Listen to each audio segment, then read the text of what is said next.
Subscribe करें madam sharing channel को और बेल आइकन को भी ऑल पे सेट कर दें ताकि आने वाली हर वीडियो का नोटिफिकेशन आपको टाइम टू टाइम मिलता रहे।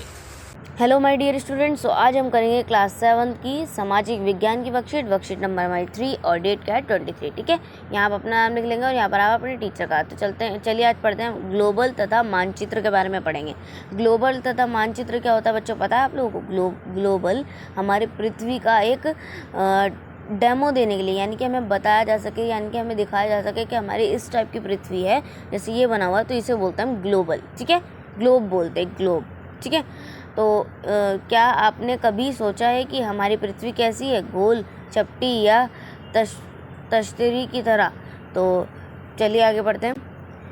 हमारी पृथ्वी पूरी तरह से गोल नहीं है, यह उत्तरी व दक्षिणी ध्रुवों पर थोड़ी सी चपटी तथा बीच में थोड़ी सी उभरी हुई है। ठीक है, पृथ्वी के इस आकार को आभ कहते हैं। ठीक है, लेकिन पृथ्वी का यह चपटापन उत्तर व दक्षिण ध्रुवों पर नहीं ना के बराबर होता है, लगभग 21 किलोमीटर है। ठीक है, इसलिए हमें पृथ्वी हमेशा गोल ही दिखाई देती है। ठीक है, तो यहाँ पे देख सकते हैं आप, आज इन्होंने लिख रखा है ध्रुव व्यास और अंतर कितना है। ठीक है, नीचे आते हैं। ग्लोबल पृथ्वी का लघु रूप में एक वास्तविक प्रतिरूप है। ठीक है, ग्लोब विभिन्न आकार व प्रकार के हो सकते हैं, जैसे क्रेट में रखने वाले ग्लोब, गुब्बारे वाले ग्लोब, बहुत बड़े आकार के ग्लोब इत्यादि। ठीक है, ग्लोब पर देश, महाद्वीप तथा महासागर को अपने सही आकार में दिखाया जाता है। ठीक है, हमारा लास्ट है। ग्लोबल सुई के चारों और पृथ्वी की भांति पश्चिमी से पूर्व की ओर घुमाई जा सकते हैं, लेकिन पृथ्वी पर वास्तव में ऐसा कोई सुई वगैरह नहीं है। मतलब कि ये जो आपको दिख रही है यहाँ पर, ये सुई जो है इसके अंदर ये जो लगी हुई है, ठीक है, तो इसे घुमाने के लिए, राउंड करने के लिए ऐसी ये सुई लगाई गई है। लेकिन क्या है कि ऐसी, अगर हमारी असली पृथ्वी की बात की जाए, रियल की बात की जाए, तो उसके अंदर ऐसी कुछ सुई वगैरह नहीं है, वो अपना आप घूमती है। ठीक है, तो उसके बाद लिखा है नीचे, जो एक काल्पनिक रेखा है। ये सिर्फ एक काल्पनिक रेखा है, आप लोगों को समझाने के लिए बनाई जाती है कि बच्चों पृथ्वी ऐसे घूमती है। अदरवाइज अगर मॉडल जो है आपको दिखाने के लिए जो बनाया गया है, उसके अंदर हम ये नहीं डालेंगे कि तो उसके अंदर क्या होगा, ये घूमेगी नहीं, तो हमें समझ में नहीं आएगा पृथ्वी कैसे घूमती है।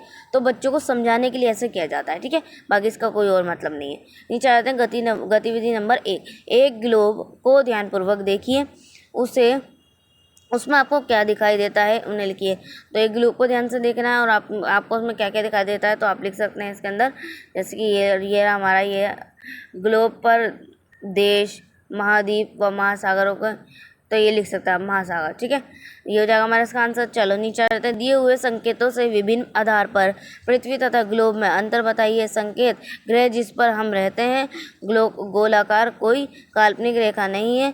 लघु रूप में पृथ्वी का एक वास्तविक प्रतिरूप काल्पनिक रेखा होता है, भू-भाग आभ।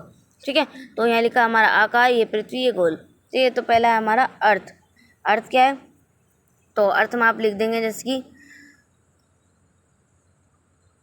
यहाँ जिस पर हम रहते हैं। ठीक है, पृथ्वी जिस पर हम रहते हैं, तो पहले ये इसके अंदर लिख देंगे आप, और इसके अंदर क्या लिखेंगे, ग्लोब के अंदर ये लिखेंगे आप, लघु रूप में पृथ्वी एक वास्तविक प्रतिरूप है। ठीक है, ये लिख देंगे। और इसका आकार कैसा होता है आप लिख देंगे। पृथ्वी का आकार कैसा होता है, हमारी पृथ्वी का आकार है हमारा थोड़ा दो साइड से चपटी, यहाँ से आप देख सकते हैं लिखा है ना। पृथ्वी हमारी पूरी तरीके से गोल नहीं, ये उत्तरी व दक्षिण ध्रुवों पर थोड़ी सी चपटी है। ठीक है, तो थोड़ी सी चपटी है लिख देंगे, समझ में आ गया। और ग्लोब क्या हमारा पूरा गोल होता है, पूरे चारों साइड से गोल दिखाया जाता है ना, ये लिख देंगे आप इसके अंदर। और काल्पनिक रेखा क्या है इसके अंदर, हमारी ये जो हमारी, आप लिखेंगे पृथ्वी के अंदर कोई काल्पनिक रेखा नहीं है, और ग्लोब के अंदर काल्पनिक रेखा है, ये हमारी कील। ठीक है, लिख सकते हैं आप। तो ये हमारी, अब आ जाते हैं नीचे। ग्लोब में अध्ययन की कुछ सीमाएं हैं। जब हम पूरी पृथ्वी का अध्ययन करना चाहते हैं तो ग्लोब का प्रयोग करते हैं, परंतु जब पृथ्वी के एक हिस्से से अध्ययन करना चाहते हैं, जैसे भारत, दिल्ली, हमारा क्षेत्र आदि, तो मानचित्र आदि उपयोग होते हैं। मानचित्र पूरी पृथ्वी की तरह यह इसका एक भाग है। चपटी सतह पर खींची गई चित्र मानचित्र मुख्यतः 3 प्रकार के होते हैं: भौतिक, रासायनिक तथा थीमेटिक। तो बच्चों इसका मतलब क्या है, आप लोगों ने देखा, आप लोगों ने मानचित्र देखे होंगे, यानी कि मैप देखा होंगे। मैप के अंदर आपको सभी देश जितने भी हैं हमारे, वो सब कितने क्लियरली बताए जाते हैं कि ये यहाँ है, ये यहाँ है, ये यहाँ है ना। ऐसे ही आप ग्लोब पे देखेंगे तो उसमें भी काफ़ी ज़्यादा हमें क्लैरिटी में समझाया जाता है कि कौन सा देश किधर है, कौन सा महासागर किधर है ना। तो इससे हमें बहुत ज़्यादा बेनिफिट हो जाता है पता लगाने में कि हमारा कौन सा देश कौन सी दिशा में पड़ता है, कौन सा महाद्वीप कहाँ है ना। समझ में आ गया बच्चों? तो इसका कहने का मतलब यही है। नीचे आते हैं गतिविधि नंबर 2, ग्लोब तथा मानचित्र में समानता है, एक अंतर बताइए। तो आपको ग्लोब और तथा मानचित्र में समानता और अंतर बताना है। तो आप बता देंगे कि समानताएं क्या है इसके अंदर। पहली बात तो समानताएं हमारी, दोनों ही हमारे गोल घूमते हैं। पहली समानता ये है, दोनों हमारे ग्लोब भी और पृथ्वी भी गोल घूमते हैं।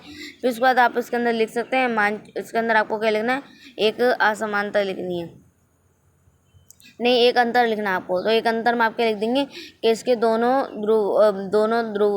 साइड पर एक कील लगी होती है, जिस प्रकार ये हमारे लिए मतलब कि दोनों साइड एक कील लगी होती है जिससे ये घूम सकती है। ठीक है, पृथ्वी में हालांकि ऐसा कुछ नहीं है, ये रियलिटी में ऐसा कुछ भी नहीं है। ठीक है, तो नीचे आते हैं। आज की वर्कशीट हमारी यहीं पे कंप्लीट हो गई है बच्चों। नीचे लिखा 2 गज अथवा फुट शारीरिक दूरी पालन करें। ठीक है बच्चों, तो वर्कशीट कंप्लीट हो गई है। एंड में भी श्योर चैनल को सब्सक्राइब करना ना भूलें और मिलते हैं नेक्स्ट वीडियो में। तब तक के लिए टेक केयर, गुड बाय।